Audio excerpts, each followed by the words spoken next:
All right, welcome back to Sportcast with Rudy, where sport management meets the digital frontier. And Regine, you've got your thumbs ready to scroll, yeah? Always! Actually, it's a little embarrassing, but last weekend I opened TikTok just to check the time and somehow lost an entire afternoon watching AFL highlights, mascot fails, those weird footy anthems. Honestly, I only looked up when it got dark outside. But apparently, I'm not alone. The numbers are wild. In the US, about 1/3 of adults use TikTok, but it's even wilder with younger fans, over 60% of 18 to 29-year-olds. They rack up, 44 hours a month? I checked. In Australia, it's about 42 hours. So, basically, TikTok's this gigantic digital stadium we're all hanging out in, whether we meant to or not. Yeah, and it's not like everyone's out there posting either. Most people just watch, scrolling, laughing, getting sucked into whatever the next highlight is. Sport content ends up in their feeds even when they didn't plan on looking for it. So clubs and leagues, if you're listening, you've practically got a ready-made audience who snacks on your goals, dunks, or fails without ever hitting follow. It's funny because I used to lump Instagram and TikTok together. Just endless looping videos, right? But when you peek under the algorithmic hood, TikTok's whole thing is the interest graph. It serves you what you like, not just what your mate's posting. So, even if you're the only person in your suburb obsessed with, indoor curling mishaps, TikTok will serve it up. Instagram's built on the social graph, though, which is all about who you know. Connections define content. TikTok, strangers turn into superfans.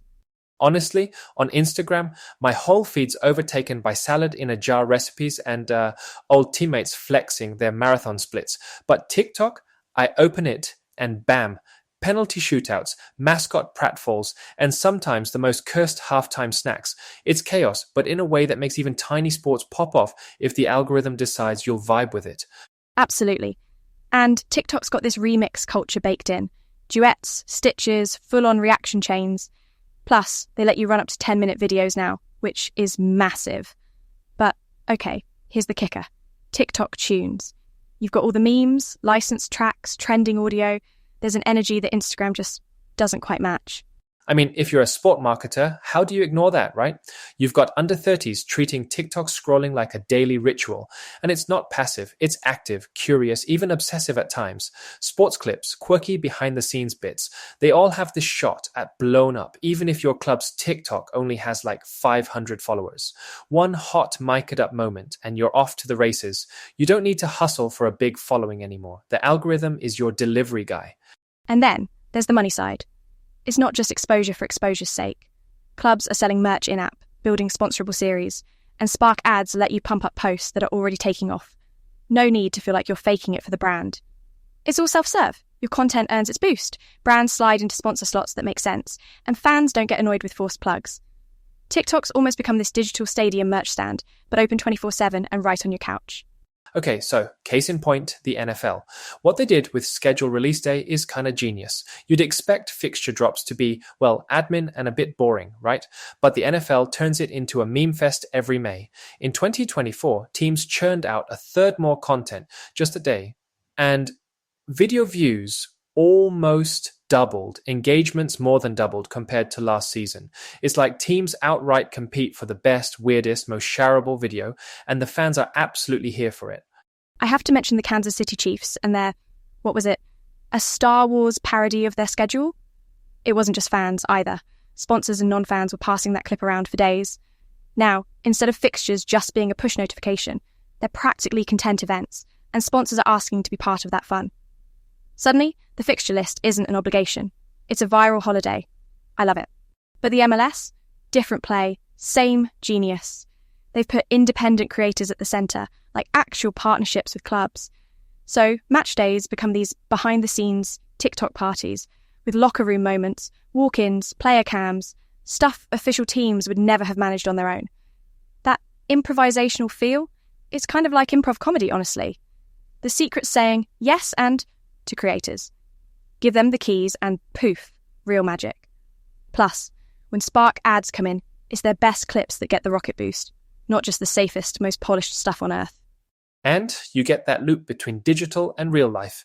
In Stadium, you've got hashtag challenges, LED boards showing TikTok handles, all those digital rituals brought right into the stadium atmosphere. Sponsors love it because the creator content is both authentic and repeatable. Instead of a maybe once a season viral moment, it's a series they can count on. And look, more reliability for the marketing and monetization side of things. There's this key thing. Sponsorships need to fit the vibe, not just interrupt it.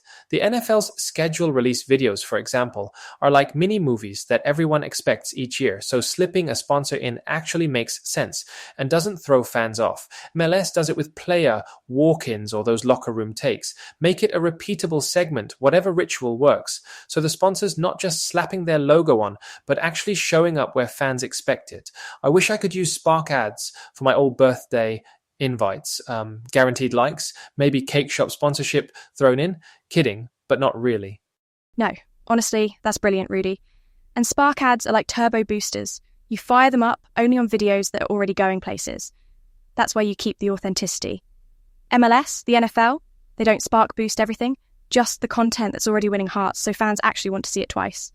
No wasted spend, no cringing viewers, just higher numbers for everybody and the right look for the brand.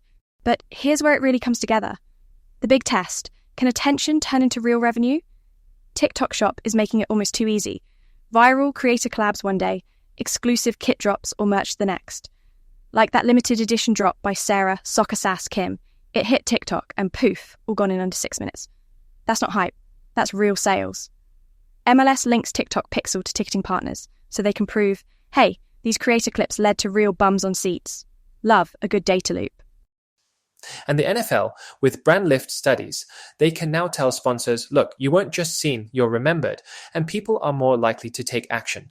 When you can link the viral video to actual ROI, suddenly those sponsor renewals and upsells are much easier. It goes way beyond views. It's about what you did with them, right? Exactly. And that's a wrap from us. TikTok isn't just watching cat videos and trick shots anymore. Sports leagues are building whole commercial engines around it. If you want your sport or your brand to last, you can't just play the game on the field. You've got to win the scroll too. Rudy, thanks for keeping it real in the algorithm maze with me. Always a blast, Regine. Plenty more digital curveballs up ahead. So if you're listening, hit follow and we'll break it all down for you in the next one. See you on the timeline. Cheers, Rudy. Cheers, everyone. Catch you next week. Bye for now.